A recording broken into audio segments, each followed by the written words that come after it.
అన్నమయ్య జిల్లా పుల్లంపేటలో వెలిసిన శ్రీ సాయిబాబా దేవస్థానంలో నరసింహస్వామి జయంతి వేడుకలు ఘనంగా నిర్వహించారు. పూజల అనంతరం స్వామివారిని పురవీధుల్లో ఊరేగింపుగా తీసుకెళ్లారు. భక్తులు పాల్గొని కాయాకర్పూరం సమర్పించి స్వామివారిని దర్శించుకున్నారు.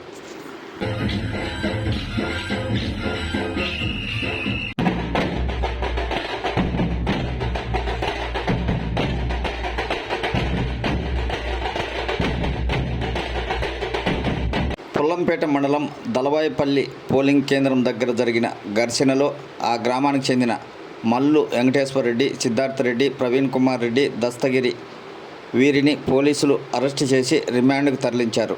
బాధిత కుటుంబాలను మాజీ ఎమ్మెల్సీ టీడీపీ నాయకుడు చెంగల్రాయుడు పరామర్శించి అధైర్యపడవద్దు, ఏ కష్టం వచ్చినా అండగా ఉంటానని కుటుంబాలకు భరోసా ఇచ్చారు.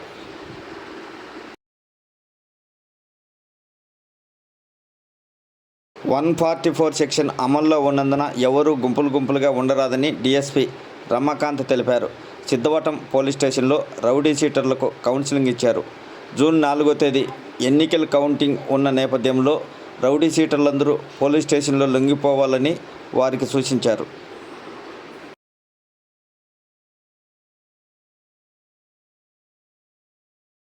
పెద్దలు నేర్పిన పురాతన విద్యలను ఎప్పటికీ మరవరాదని అకాడమీ చైర్మన్ చంద్ర అన్నారు. ఉమ్మడి కడప జిల్లా మండల కేంద్రమైన సిద్ధవటంలో ఉన్న కోటలో యువకులకు పురాతన విద్యలు, కత్తి, కరసాములు నేర్పించారు.